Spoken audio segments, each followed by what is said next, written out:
इन मिसालों उदाहरण से गालबन कल बयान की गई तुरीय की हालत ज़्यादा स्पष्ट हो जाएगी। तुरीय अवस्था प्राप्त गुरु दुनिया का ज़ाहिरी काम चाहे जो करता रहे, लेकिन उसके पास बैठने वाले जिज्ञासु को तवज्जो मिलने लगती है और वह फैयाब होने लगता है। तुरीय अवस्था प्राप्त गुरु दुनिया का ज़ाहिरी काम चाहे जो करता रहे, लेकिन उसके पास बैठने वाले जिज्ञासु को तवज्जो मिलने लगती है और वह फैयाब होने लगता है। सूक्ष्म शरीर की तरह हो जाने के बाद गुरु को लोग ध्यान या ख्वाब में देखने लगते हैं। सूक्ष्म शरीर की तरह हो जाने के बाद गुरु को लोग ध्यान या ख्वाब में देखने लगते हैं और एक ही वक्त में मुख्तलिफ अलग अलग जगह नज़र आ सकता है, और कारण तय हो जाने के बाद फनायत मुकम्मल हो जाती है और तुरीय अवस्था पैदा हो जाती है। यह योग शास्त्र का नियम है। तुरीय अवस्था प्राप्त गुरु दुनिया का ज़ाहिरी काम चाहे जो करता रहे, लेकिन उसके पास बैठने वाले जिज्ञासु को तवज्जो मिलने लगती है और वह फैयाब होने लगता है। सूक्ष्म शरीर की तरह हो जाने के बाद गुरु को लोग ध्यान या ख्वाब में देखने लगते हैं और एक ही वक्त में मुख्तलिफ अलग अलग जगह नज़र आ सकता है, और कारण तय हो जाने के बाद फनाइयत मुकम्मल हो जाती है और तुरीय अवस्था पैदा हो जाती है। ये योग शास्त्र का नियम है। लेकिन हमारे यहाँ गुरु कृपा से ये सब हालतें नए से नए जिज्ञासु में भी पैदा होने लगती है। एक प्रेम गुरु से हो उसकी कमाई अपनी कमाई होने लगती है। एक गुरु प्रेम से हो उसकी कमाई अपनी कमाई होने लगती है और हो जाती है। बादशाह के लड़के की कमाई वगैरह सब इज्जत, बादशाह के लड़के को कमाई वगैरह सब इज्जत, रुतबा, प्रभाव और आनंद बाप के तुफैल हासिल होती है। बादशाह के लड़के को कमाई वगैरह सब इज्जत, रुतबा, प्रभाव और आनंद बाप के तुफैल हासिल रहती है। इसी तरह जिज्ञासु का भी हाल है। आदमी की दरअसल में गौर करके देखा जाए तो 24 घंटा में 4 हालतें रहती हैं। आदमी की दरअसल में गौर करके देखा जाए तो 24 घंटे में 4 हालतें रहती हैं: जागृत, स्वप्न, सुषुप्ति और तुरीय। पहला, इनमें 2 आम तौर पर लोग समझते हैं और 2 को यानी सुषुप्ति और तुरीय गौर करने से मालूम होती है। रहते और आते जाते सब ही में है। इनमें से 2 आम तौर पर लोग समझते हैं और 2 को यानी सुषुप्ति एवं तुरीय गौर करने से मालूम होती है। रहते और आते जाते सब ही में है। सुषुप्ति स्वप्न की गहरी हालत को कहते हैं। सुषुप्ति स्वप्न की गहरी हालत को कहते हैं, यानी गहरी नींद को। मन जब से पैदा हुआ है इसको 24 घंटे आम तौर पर काम करना पड़ता है। जागृत में तो जाहिर है, स्वप्न में अपना और इंद्रियों का काम करना पड़ता है। स्वप्न में अपना और इंद्रियों का काम करना पड़ता है। जब काम करते करते थक जाता है तो सोना चाहता है। सोते में स्वप्न देखते देखते थक जाता है। जब काम करते करते थक जाता है तो सोना चाहता है। सोते में स्वप्न देखते देखते थक जाता है तो कंप्लीट रेस्ट चाहता है। इसको हम सुषुप्ति समझ लें। इसमें अपना फंक्शन छोड़ देता है। एक तरह की प्रलय हो जाती है। मौत में गहरी नींद में सिर्फ इतना ही तो सिर्फ फर्क है कि प्राण भी कतई तौर पर फंक्शन करना छोड़ देता है, यानी वह पुर्जा भी खराब हो जाता है और इसमें चाबी को ख़त्म हो जाती है। गहरी नींद में सिर्फ सुसुम्ना चलती है। गहरी नींद में सिर्फ सुसुम्ना चलती है। बार बार बाइख्तियार खुद जब सुसुप्ति पैदा होने लगती है, तब जैसा गोता लगाने वाले को पानी के अंदर कुछ नज़र नहीं आता, जैसा गोता लगाने वाले को पानी के अंदर कुछ नज़र नहीं आता, लेकिन ज़्यादा मसाकी होने पर पैसा वगैरह निकाल लेते हैं, यानी वहाँ दिखलाई देने लगता है। इसी को तुरी कहते हैं। अहम भाव का सुसुप्ति में नाश हो जाता है, न अपनी खबर और न ब्रह्म की। अहम भाव का सुसुप्ति में नाश हो जाता है, न अपनी खबर न ब्रह्म की। जो है सो है, वही रह जाता है। लेकिन तुरी में ब्रह्म को देखते हुए भी अपना मन गायब रहता है। वहाँ मैं महज रह जाता है और यहाँ तू। पहले को ज्ञान कांड वालों ने रसाई पहुँचने की क्रिया की और दूसरी हालत पर भगत लोग पहुँचे। यह इनकी रिसर्च है। यह एक तरह से मुकम्मल हालत है। इसमें आगे की खबर नहीं है। ये ते तुरीय जो कहा जाता है, वह तुरी की घनी हालत का नाम है। तुरीय में सेवक से जो भाव रहता है, प्रार्थना और प्रेरणा का कैडर एक होते हुए भी आदाब मालिक और दास के रहते हैं, और मर्यादा को कायम रखते हुए भी असली पद पर आसीन रहते हैं। यहाँ पर श्री हनुमान जी के वाक्य समझ में आते हैं। भगवान ने दरियाफ्त फरमाया, हमारा तुम्हारा क्या संबंध है, यानी तुम हमको क्या समझते हो। जवाब में अर्ज किया, शरीर भाव में मैं दास हूँ और आप मालिक। अंतःकरण में मैं और आप मित्र हैं, यानी इस कदर प्रेम है कि आप अब कभी भूलते नहीं हैं, और आत्मा के लिहाज से हम आप एक हैं। यह जागृत और सुसुप्ति की अवस्था हुई। इन तीनों का ज्ञान होते हुए और तीनों दशाओं का व्यवहार कुशलतापूर्वक मर्यादा कायम रखते हुए करना तुरीक अवस्था है। इसमें बेशऊरी का शऊर और बेहोशी में होश रहता है, ऐसा भी लोग कहते हैं। यह दशा जब तक गुरु कृपा से नहीं आ जाती, यथार्थ समझ में नहीं आता। लेकिन कहते सुनते अगले महापुरुष आए हैं। जहाँ तक समझ बूझ की दौड़ है, बुद्धि अपना काम करती ही है। जिस काम को यह मन करना छोड़ दे और ब्रह्मांडी मन उसको कर दे, जिस काम को यह मन करना छोड़ दे और ब्रह्मांडी मन उसको कर दे, इसको मेरे ख्याल में तुरी अवस्था कहेंगे। अल्फाज में बयान करने में शंका समाधान होता है।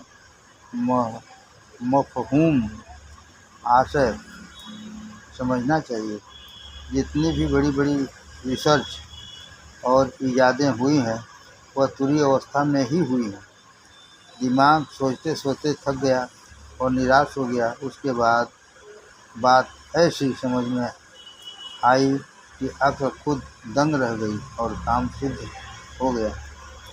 यह तुरी अवस्था कही जा सकती है। रिसर्च करने वाला आदमी अपनी सारी ताकत लगाकर और कोशिश करने पर भी कामयाबी नहीं हासिल कर पाया और करीब करीब छोड़ने को है। उस वक्त कोई इत्तेफाकिया संयोग से बात ऐसी हो गई कि मकसद हासिल हो गया। इसको आजकल के लोग इत्तेफाक कहते हैं। यह मेरी समझ में तुरी अवस्था की हालत है। किसी साधक को बाकायदा समाधि द्वारा पैदा करने में कामयाबी हुई और उस पर काबू हासिल किया और इख्तियारी कर ली। औरों को इत्तेफाकिया होती है, उनके इख्तियार में हो जाती है। और ज़्यादा महब होने पर 24 घंटा इसमें रहते हैं। यह कमाल है और यही मुकम्मल पुरुष की तारीफ है। यही मर्यादा पुरुषोत्तम है। इस पर कार्य का बंधन आमद नहीं रहता है। सवाब अजाब से मुबर्रा है और जो कुछ वे करते हैं धर्मशास्त्र हो जाता है। उसी को शरअ मजहब कहते हैं और सुन्नत हो जाती है। सुन्नत मुसलमानों में उन कामों को कहते हैं जिनको पैगंबर साहब आदतन करते थे। सुन्नत मुसलमानों में उन कामों को कहते हैं जिनको पैगंबर साहब आदतन कहते हैं। यह निर्भय पद है। यहाँ खौफ व डर सब गायब हो जाता है। इस हालत में एक बहुत हल्का सा नशा जो मालूम करने पर भी मुश्किल में समझ में आवे रहता है। उस नशे में छोटा मन अपने को भूल जाता है और क्योंकि यह नियम है कि जो काम छोटा मन करता है उसको बड़ा मन नहीं करता या नहीं कर सकता है, उसको ब्रह्मांडी मन करता है।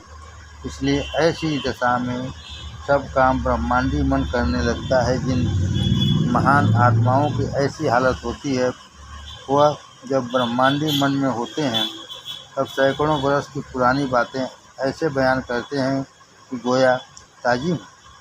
और जहाँ इस मन के दायरे में आ गए तब सब भूल जाते हैं और दरियाफ्त करते हैं कि हम क्या कह रहे थे।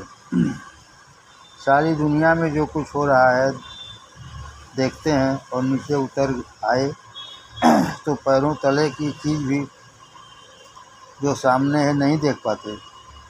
गर्चे की नेचर खुद ही बिना किसी रुकावट के वहाँ उसमें अपना काम करने लगती है। यह तो मुकम्मल पूर्ण पुरुष की हालत है। 24 घंटे में उनको भी छोटे मन में आना पड़ता है, चाहे एक आध मिनट को ही हो। बाकिया साधक तो कभी इसमें कभी उसमें रहते हैं। यह हालत अगर एक सेकंड के लिए भी पैदा होने लगे तो धन्य भाग है। बड़ी नायाब हालत है और योगी सब कुछ इसी के लिए करते हैं। लेकिन हमारे यहाँ गुरु कृपा से यह हालत नए अभ्यासियों पर भी हो जाती है। उनको योग वगैरह की ज़रूरत नहीं है।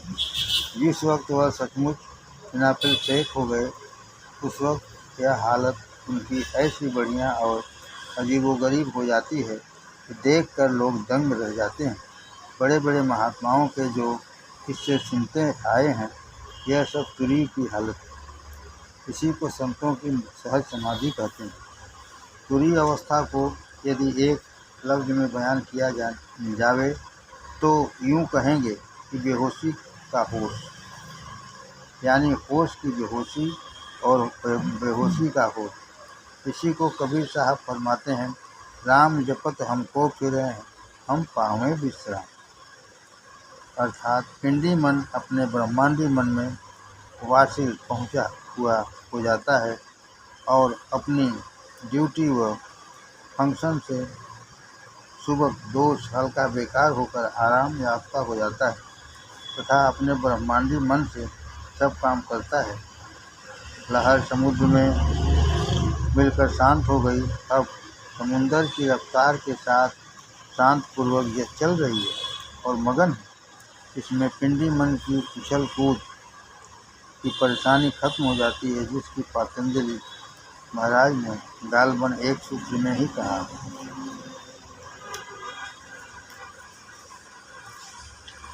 योगश्चित वृत्ति निरोध।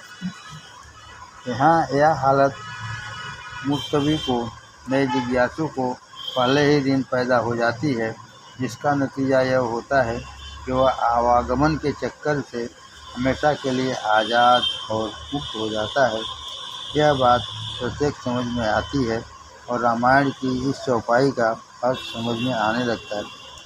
सन्मुख होई जीव मोहि जबहि, जन्म कोटि अगनाथै तबहि। एक घड़ी आधी घड़ी आधी में पुनियाद, तुलसी संगत साधु की हरे कोट प्राण। गुरु के पास पूजा करने बैठें या वैसे ही हाजिर हों तो कल्ब की तरफ निगरान रहने से एहसास हालत का होता रहता है, लेकिन अगर कुछ एहसास न हो तो सांस की तरफ ख्याल करें और देखें कि सांस की रफ्तार तेज है या धीमी। नए अभ्यासी को ऐसा बतलाने की ज़रूरत नहीं। गुरु के पास पूजा करने बैठें या वैसे ही हाजिर हों तो कल्ब की तरफ निगरान रहने से एहसास हालत का होता रहता है, लेकिन अगर कुछ एहसास न हो तो सांस की तरफ ख्याल करें और देखें कि सांस की रफ्तार तेज है या धीमी। नए अभ्यासी को ऐसा बतलाने की ज़रूरत नहीं। सांस की रफ्तार मन के स्थिर और शांत हो जाने पर धीमी होकर नाक के नथनों के अंदर ही तक रह जाती है। सांस की रफ्तार मन के स्थिर और शांत हो जाने पर धीमी होकर नाक के नथनों के अंदर ही तक रह जाती है। इसी को सुषुम्ना कहते हैं। सांस की रफ्तार मन के स्थिर और शांत हो जाने पर धीमी होकर नाक के नथनों के अंदर ही तक रह जाती है। इसी को सुषुम्ना कहते हैं। यह भी बारीक दर बारीक होती जाती है, यहाँ तक कि पता चलाने पर भी पता नहीं चलता और सारा बदन का फंक्शन बंद हो जाता है। छोटा मन जैसे जैसे यह मन ब्रह्मांडी मन में फना होता जाता है, वैसे वैसे सांस चलना धीमी हो जाती है और इंद्रियों के काम भी संकुचित हो जाते हैं। जिस तरह से कछुआ अपने सब अंगों को समेट लेता है, उसी तरह मन की स्थिति होने पर हालत हो जाती है। यह जागृत में सुषुप्ति की सी हालत हो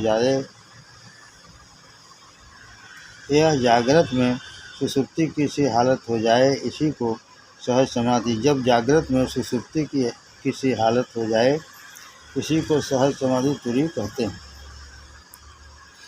जब जागृत में सुषुप्ति की हालत हो जाए इसी को सहज समाधि तुरीय कहते हैं।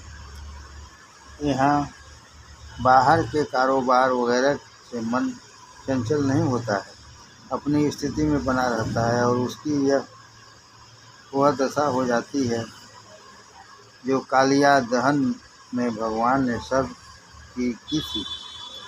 इतना भयंकर था कि उसकी सांस से पानी काला हो जाता था। भगवान ने उसको बांधना था और उसके सर पर खड़े होकर बांसुरी बजाई और जब नाग कन्याएं हाथ जोड़े स्तुति कर रही हैं तब नाग कन्याएं हाथ जोड़े स्तुति कर रही हैं और बंसी की मधुर धुन में मगन और मस्त हैं। यहाँ पर लय भी रूपक ज्यों का त्यों बैठ जाता है। ब्रह्मांडी मन भगवान का मन ने इसको नाथ लिया। उसके आजादाना स्वतंत्र फंक्शन बंद हो गए और उसके ऊपर खड़े बंसी बजा रहे हैं, यानी यह ब्रह्मांडी मन से शब्द हो रहा है और जो निहायत मधुर है और लतीफ़, यहाँ तक कि सुनाई नहीं देता, लेकिन ऐसी धुन लताफत की पैदा हो जाती है कि सब इंद्रियां अंतर्मुखी होकर तल्लीन और मस्त हैं। इंद्रियों को अपना अपना ज्ञान होते हुए भी, अपनी अपनी ड्यूटी पर मौजूद होते हुए भी रुख उस लतीफ़ शब्द की तरफ है। इंद्रियों को अपना अलग अलग ज्ञान होते हुए भी, अपनी अपनी ड्यूटी पर मौजूद होते हुए भी रुख उस लतीफ़ शब्द की तरफ है और महब है। लिहाजा और कोई मसला विषय समस्याएं पेश करने में मजबूर है।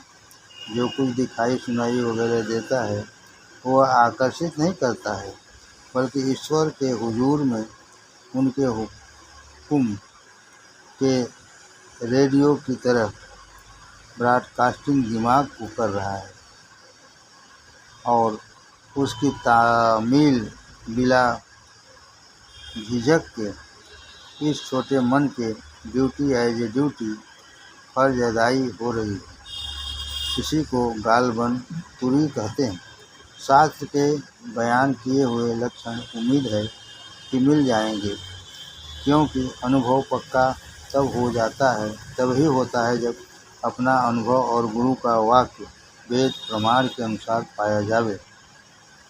जिस तरह रेडियो और ब्रॉडकास्टिंग से यह सहज हो गया है कि एक दुनियावी आदमी अपने गांव में मौजूद होते हुए किंग की बातचीत जो लंदन में हो रही है बिना किसी परिश्रम के सुन सकता है, इसी तरह हमसे पापी और नीच आदमी भी भगवान के स्वर बंशी की धुन और तुरीय अवस्था के अनुभव सहज में ही रोजाना करते हैं।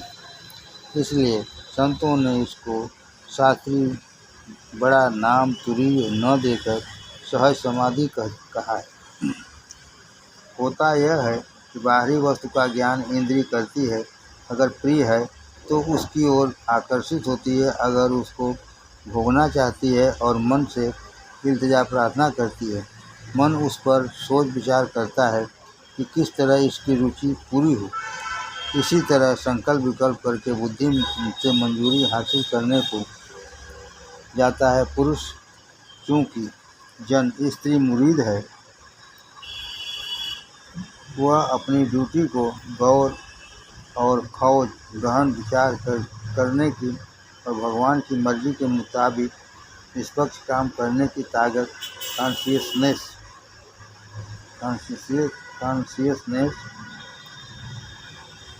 हो चुका है। हाँ में हाँ मिला देता है और खुद ही उसका अहंकारी हो जाता है और तामिल हुक्म सादर फरमा देता है।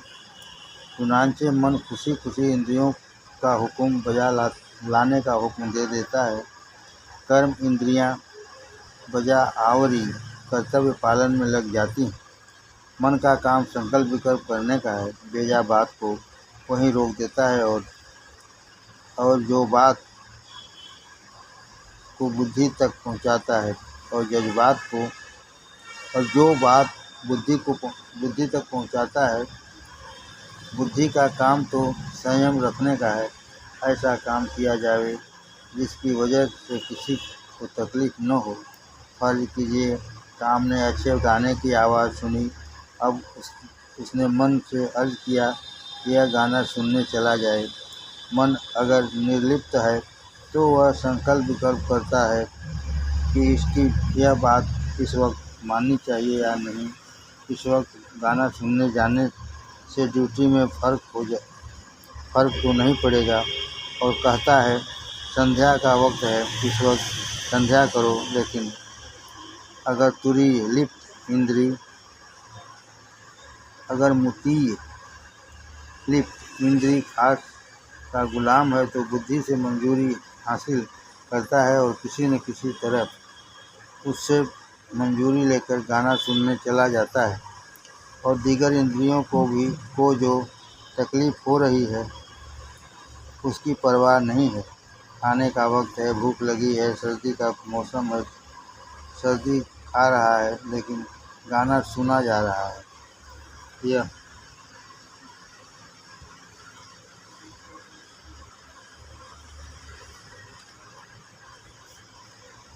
यह हालत व्यभिचारिणी बुद्धि की है और निर्मल बुद्धि सब बातों और पहलुओं पर सोच विचार करके अपना फैसला देती है।